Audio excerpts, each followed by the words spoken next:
So it looks like the left is having a problem connecting to men and understanding men in an authentic way. There are several examples just from this week. Let's take a look.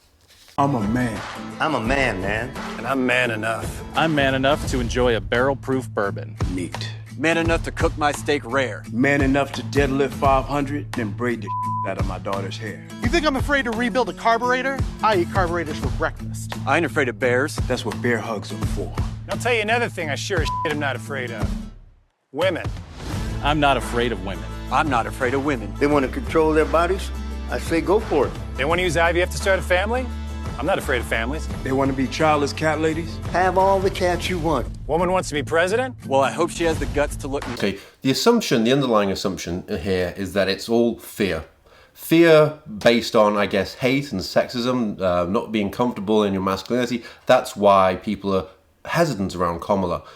Here, it's all to do with fear, apparently. And accept my full-throated endorsement. Because I'm man enough to support women. Man I don't feel very comfortable when he says full-throated. I don't know why. enough to know what kind of donuts I like. Man enough to admit I'm lost, even when I refuse to ask for directions. I'm man enough to be emotional in front of my wife. In front of my kids. In front of my horse. I'm man enough to tell you that I cry at Love Actually. Good Will Hunting. West Side Story. That and Predator. And I'm sick of so-called men. I think these are cheap tropes, very cheap tropes. I love women. They can feel more powerful. That's not how my mama raised me. I love women. I love women who support their families. Women who decide not to have families. Women who take charge. And I'm man enough to help them win.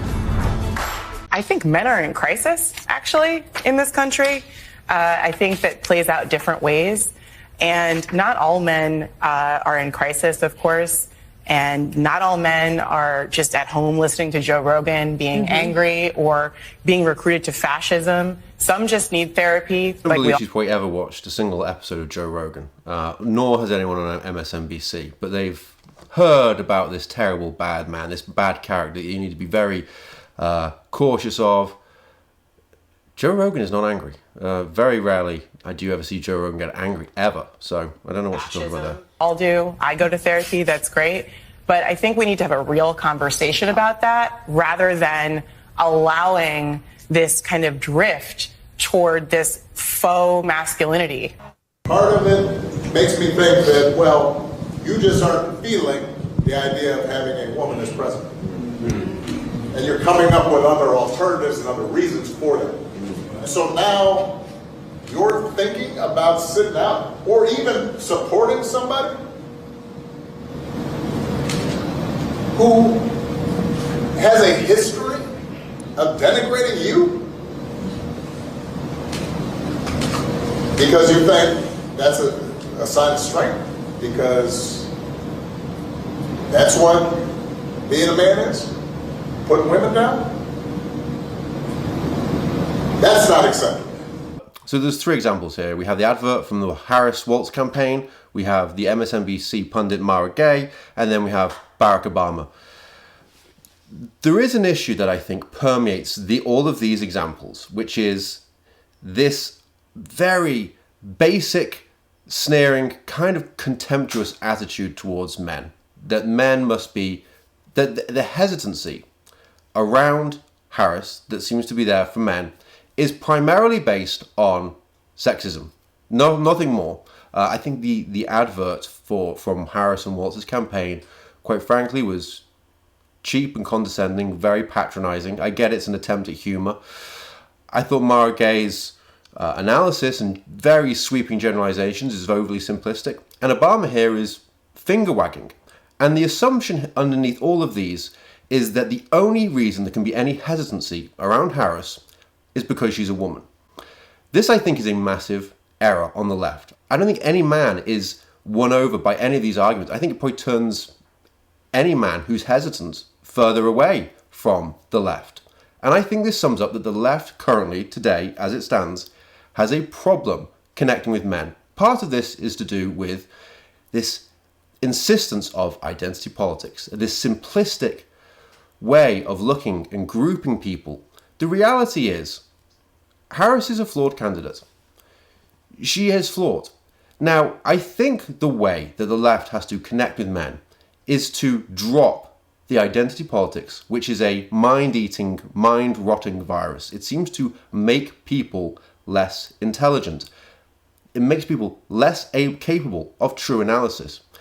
If Kamala was this fantastic, incredible politician who had just been incredible in every single avenue, and she was still not performing as expected with men, you could then run the analysis and say, well, she's this fantastic communicator, she's all these amazing, brilliant moments, she has this wealth of experience and success in all these areas, and still coming up short. And you run the experiment and you do the analysis in every area, and you find that there's no good reason why someone could be hesitant towards Kamala. Then yes, maybe you can land on just base sexism.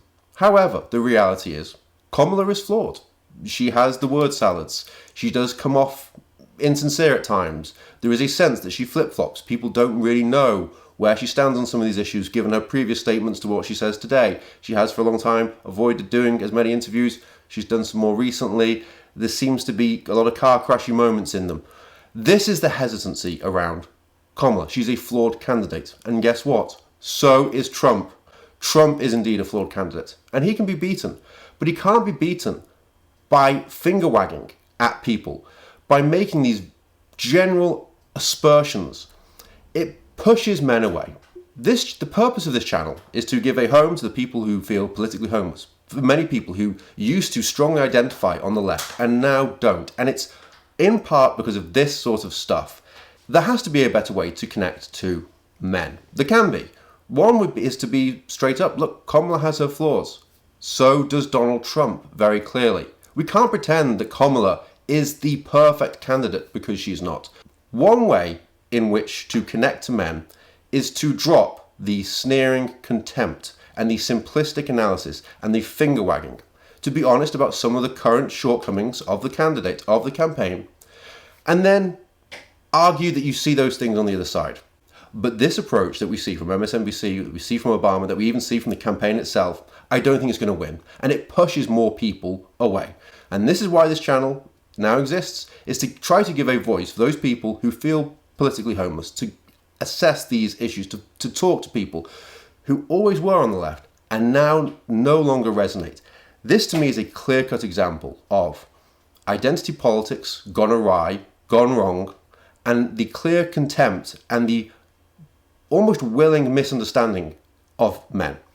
There has to be a better way. There can be a better way, but it's not going to work through this kind of tactic. So please let me know what you think. I'd love to hear from you. Do you agree that the left seems to have a problem connecting with men? And if so, what are the potential solutions? If you'd like to see more of this type of content, please like and subscribe.